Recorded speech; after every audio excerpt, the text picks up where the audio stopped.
안녕하세요. 칼기노트의 신성국 신부입니다. 오늘은 다른 항공기 사고 사례들과의 비교를 통해 우리 칼 858기 사건의 사고 조사에서의 문제점들을 되짚어 보도록 하겠습니다. 두 가지 항공기 사고와 칼 858기 사건의 사고 조사를 비교해 보고자 합니다. 첫 번째, 페남 103편 사건입니다. 이 사건은 1988년 12월 21일 영국 스코틀랜드의 로커비 상공에서 팬 아메리카 항공 103편 보잉 747 여객기가 리비아의 테러 집단에 의해서 비행 도중 폭파된 사건입니다. 사건 장소의 이름을 따서 로커비 테러로 불립니다. 이 사건으로 270명이 희생당했습니다. 두 번째는 트랜스 월드 항공 800편 추락 사고입니다. 1996년 7월 17일에 트랜스 월드 항공 소속 800편 보잉 747 여객기가 뉴욕에서 이륙한 지 12분 만에 뉴욕 인근 대서양 상공에서 추락한 사고입니다. 이 사고로 탑승자 230명 전원이 사망했습니다.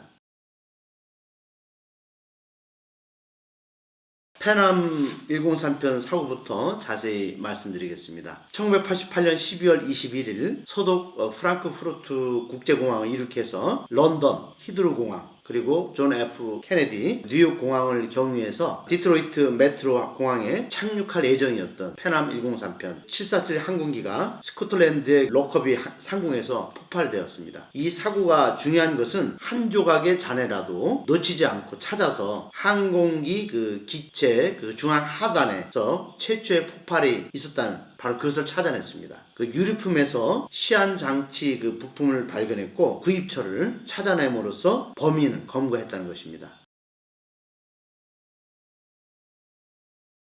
네, 조사관들이 발견한 라디오 칩에서 라디오 제품을 추적하고 또 그를 통해서 소지품들을 추적한 결과 범인을 잡을 수 있었습니다. 범인이 형을 선고받고 복역했을 뿐만 아니라 후에 리비아 정부가 이 테러가 자신들의 소행이라고 인정하고 270명의 희생자들에게 27억 달러를 보상하기도 했습니다. 네, 미국 연방항공청 FAA 여기서 사고 조사 중에 잔해를 최대한 확보하고 또 그것을 짜 맞추어 했는데 상당 부분 거의 90% 이상을 잔해를 다시 복원시켰습니다. 이를 통해서 최초의 폭발이 있었던 부분을 찾아내었고 확실하게 폭발물에 의한 사고였음을 밝혀낸 것입니다. 이 과정에서 수집된 시한 장치를 토대로 정보기관은 과학적인 수사를 통해서 구매처까지 찾아냈고 그래서 결국 범인을 찾아낸 것입니다. 각자에게 주어진 임무를 어떻게 처리하는지를 보여준 전형적인 사례이기에 우리가 아주 주목해야 될 그런 필요성이 있습니다. 예, 미국 연방 법원은 수화물 검사를 소홀히 한 책임을 물어서 팬 아메리카, 페남사죠. 항공사에 대한 유죄 판결을 내렸습니다. 또한 이 사고는 항공업계 폭탄 테러의 심각성을 일깨워주는 계기가 되었습니다. 이 사건으로 인해서 연결 항공편, 짐을 싣는 행위가 금지되었고 또 승객과 수화물이 일치를 해야 비행기가 출발하는 규칙이 만들어진 것입니다. 유죄 판결을 받은 페남항공은 거기에 따른 법적 책임과 보상 책임 이런 책임을 물었고 제가 알기로는 몇 년 후에 항공사는 파산이 됐고 다른 항공사로 편입이 되었습니다. 미국 정부는 그런 항공사들에 대한 조사도 철저히 했다는 겁니다. 우리나라 같은 경우는 대한항공에 대한 조사는 전혀 이루어지지 않고 당시에 항공사가 어떤 책임을 져야 되는지 항공사가 테러 사건에 소홀히 했던 그러한 책임에 대해서는 묻지 않았어요. 그러니까 아무런 조치를 취하지 않았어요.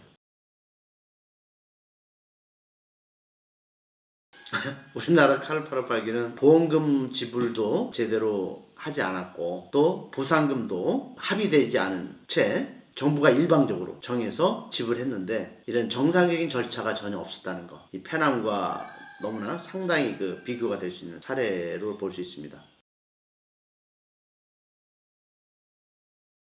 한국 정부는 어떤 조치도 또 어떤 처벌도 제대로 하지 않았다는 거. 폭발물이 실렸다면 그에 대한 그 대한항공의 책임도 적지 않은데 이에 대한 책임을 묻기는커녕 오히려 대한항공사 직원들이 정부 합동조사단에 직접 참여해서 이 수색에 개입을 했고 또 이 대한항공은 지금까지 칼기 가족회가 던지는 그런 질문에 대해서 아무런 대답을 하고 있지 않습니다. 게다가 그 범인이라는 김현희는 15일 만에 그 대통령 특별 사면으로 석방되었고 안기부 직원으로 채용되어서 7년 동안 반공 강사 활동을 하면서 살았습니다. 심지어 김현희는 사법적으로도 온갖 특혜를 다 입었습니다. 그 당시 그 김현희는 단 한 번에 구속된 적도 없고 불구속 기소 상태에서 정말 자유의 몸으로 재판을 받았고 115명을 테러 폭파했다는 그 가해자가 불구속 기소 상태로 또 자유복 상태에서 법정에 나와서 재판을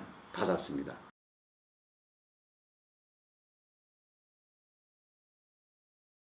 그러니까 우리 일반인들 상식으로는 도저히 받을 수 없는 대우를 받았다는 거.